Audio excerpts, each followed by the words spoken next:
That fell. And this might be broke it. He broke it. Let's get do your thing, cuz. No. You're gonna break the table. And here we go. Hey guys, welcome back to JK Rants and Reviews. I'm John. This is Caleb. And today we are going to talk about Friday the 13th. And do we need another Friday the 13th movie is the question. Yes. What? Yes. Okay. Say why. All right. These are easy to make. The character is who you're looking at the most. You want Pamela and you want Jason. One thing that we haven't gotten yet is Pamela and Jason together. Maybe we could get a little bit of him as a kid with her, how they interacted, how they lived. There's more to explore. I know in our last one we were talking Scream, and it felt like there's not a lot to explore, at least with that set of characters.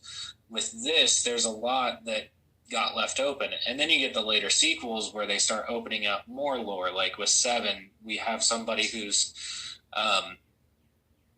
got like special abilities. Then we've got Jason Goes to Hell, which connects to other worlds. Then we got a reboot. Then we got, we got Freddy versus Jason where we connected two worlds. There's so much there that I think they can do more. And fan films have been making that up as they go along and doing a great job at it. But I think a feature film could be a way to do it. See, for me, I'm almost, as you were talking and you were going through all the scenarios, I kind of wanted to see now, I kind of want to see a sequel to Jason X. Like Jason flying in the atmosphere, he lands, he's Uber Jason, and he's here to wreck some stuff. Let's go back to the future too and see what the future holds for Jason. There is in comic books. I have not been able to get my hand on them, and I haven't actually tried that hard. I did when I was a teenager. I think you can pick up all of them for probably $100, give or take, on eBay. Jeez. Yeah, it's not happy, but they do something interesting. They put Uber Jason against Freddy versus Jason's Jason, and I think as a way to like tip the hat to Kane Hodder and give him the edge versus Ken Kretzinger as Jason. Yeah. But okay, so what do we think is the best? I mean, so you say we do need a movie. Mm-hmm. What do you think is the best route? Like, what is going to land? What's going to make money? What's going to get Jason back in the theater? What I think they should do is a sequel to the 2009 reboot and bring back Derek Mears, bring back, what's his name, Jared Padalecki. I mean, now that Supernatural's over, or almost over, he's got not a whole lot to do. I mean, why not, right? Yeah, I mean, for me, I think that the 2009, the sequel to that is the way to go. I don't think we need a reboot. We already had a reboot. I don't think we need to take off from anywhere else because we've already done it. That's the thing about Jason is he's had 12 movies. You've seen him in every which way, shape, and form. Sometimes good, sometimes bad, sometimes all over the place. But you've seen it. I think for me, the 2009 is special because I saw it in theaters. It was, I think, the first one. No, I'm sorry. Freddy vs. Jason was the first one I saw in theaters. But it's the first full-length Jason movie I saw in theaters. But it combines 1 through 4 beautifully in my mind. It gave me a new, updated Jason. It was believable. He looked great. I just don't understand why you wouldn't follow up with that one. For me, if you do a reboot, do a movie, do a prequel to the 2009 with Pamela. I know, but nobody wants to see Pamela. Hold on. The generic, the most public. Hold that thought. I was going to say give us a sequel to the '09, but give us some flashbacks on what their relationship was like. Give us a little bit more info, because there's something very human about the Derek Mears portrayal of Jason. I mean, you've got the trying to hold somebody that's like his mother, that resembles his mother, like he's holding her captive because that there's a connection there. So we could do Calling back to part 2. Yep. Yeah, we can go back to that human nature side of his relationship with his mother. So I mean, that's what I would see, and make it a sequel. Make it a sequel with a little bit of flashbacks. It work. And from everything I understand, because unfortunately I've never met him, it seems like Derek Mears is amazing, and he truly appreciates being every single character he's ever been. And so I guarantee you, he would be quick to sign. I got to meet him at Crypticon 2017. Yeah. And he was very adamant. Like, I asked, I was like, if they did it, would you hop on? And he was like, yeah, I would love to. Like, Heck yeah, man. I mean, he's portrayed a predator. He's like that. And that's one of the things he said in his panel is like, I got to portray my heroes from when I was a kid. And recently he did a commercial where he got to be RoboCop. I saw that. That was amazing. Derek Mears is the modern day, in my opinion, he's what we saw with Kane Hodder. Kane Hodder got to do Leatherface. Kane Hodder got to do Jason. Kane Hodder got to do all this. And Derek Mears is like in that mindset. He's getting to portray all these people and all these creatures. I mean, Swamp Thing. Come on, put him back in the hockey mask. That's what I think. It's funny that you say heroes and stuff like that. 'Cause for most people, everybody loves the Avengers. Justice League is a little dicey, like depending on if you watch the cartoons or if you like the movie at all. But it's funny how when you say heroes, like I understand completely what you're saying. Even though these guys are villains, if you watch these movies enough, you become the guy that's like more concerned on how they move and how they act and the kills and stuff like that, more than the heroine or the survivors or anything else like that. You're not necessarily rooting for the villain, but the villain needs to be treated the correct way. And it's just funny how you said that. Well, he talks. I was actually just trying to see if I could find the speech that he was talking about when he played Jason Voorhees, that there's something so human to a character that became. He sees the human in the characters he plays. He talks about how, Jason Voorhees would have been a kid who was bullied, who was betrayed, who had a struggling issue with a mother that was probably scary, overbearing. And then he's just trying to hide away from people, but people won't leave his stuff alone.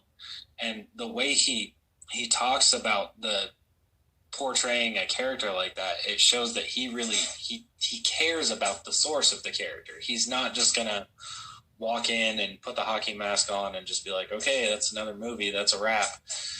And he brought the same thing to the classic Predator and Predators. Like, his movements as that Predator reminded me of the Jungle Predator from the first Predator film. Right. It's crazy to me when it comes to all these 80s horror movies, how Nightmare on Elm Street, because obviously they only had one person, but it's weird how certain people would get into the character, and this went into the 90s too, but they would get into the character, and it's like they never watched the movie. It's like somebody just said, hey, go be a zombie and try to be intimidating. And they're like, oh, okay. It's one thing where, like, a horror character, you need to try to portray the horror character exactly basically how the first movie that they were introduced was.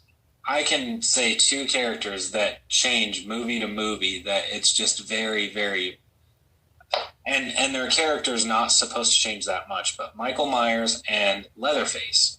From film to film, their mannerisms change, their movements change, their reactions change, and it's not every single movie, but I mean, like the Halloween franchise is a little more consistent, I think, because there's more films than Texas Chainsaw. But in one, you can tell, in the first Texas Chainsaw, you can tell he's disturbed. He's not comfortable with what he's doing. In 2, it's a dark comedy. In 3, he's just scary. And then in 4, he's just screaming and awkward. And it's like he's a diva. And then it gets weird. It gets weird. Well, and up until Kane Hodder, Jason was all over the place too. Like he was an average dude, and then he was a massive hulking dude, intimidating and fast. And then in the 4th movie, a combination of 2 and 3. So I don't understand, because like Jason, and I'm not trying to take away from anything. I'm really not, because Derek Mears like goes above and beyond in the 2009 version. He absolutely crushes it. Absolutely crushes it. No scene. But when it comes to like Michael Myers, to be honest with you, other than like the sit up, it's not that hard. And this is coming from me, and I understand that I've seen all the movies over and over and over again. So I've seen what every actor has done wrong. But Michael Myers, and I actually I have a cosplay that I'm working on, and I walk around at work like Michael Myers, because a lot of people do a lot of walking, shake off the cobwebs from sitting down all day. But it's really not that hard. You just move smooth. You don't move fast. You don't twitch. It's a liquid, like window, like the breeze moving. It's hard to explain, but it's really not that hard. I just don't understand how many people have got in there and messed up the character. So if you do a reboot, you've got to get Derek Mears. Or if you do a sequel, you've got to get Derek Mears. Got to. I would even say, okay, so let's do what they will most likely do real quick. So honestly, I think that the way they're going to lean into full-on reboot, or a sequel to one of the earlier films, like 2, 3, or 4. But when they do that, if they could cast Derek Mears, no matter what, if it's a reboot or a sequel to one of those, I think I would be more okay with it. But you don't need it. That's the problem. Like, let's say you do a reboot. It's obviously going to be a reboot, probably off the first movie. So you're just deleting everything after the first movie. But you don't, because you get everything you need from the 2009. I think that's why they put themselves in a corner where the only real option is to completely reboot it with Pamela, or to do a sequel to 2009. I think those are your two options. And honestly, I don't want to see a reboot all the way to Pamela. I don't, and I also don't want to see a retcon back to the first 2 or 3 films, or even just the first, which is a very real possibility because it's happening with horror. It happened with Halloween, Texas Chainsaw Massacre. It's happened with like everything at this point, and it's happening in action movies. It's happening in sci-fi movies, but they may sequel the first film, and that may actually help with some of the lawsuit dilemmas, which if you do sequel the first film, I'm not a fan already. Right, absolutely. I mean, you're going to have to come in there and you're going to have to crush it. Unfortunately, where Michael Myers is like smooth and like a stocky, you never know what you're going to get, demented, pure embodiment of evil. Jason has always been more of a tank. Like, he's coming at you. He's going to get you. He's going to tear you in half and squish your head till your eyeball pops out. I just don't know what you could do better now that they didn't do in 2009. Yeah. I just don't know. No.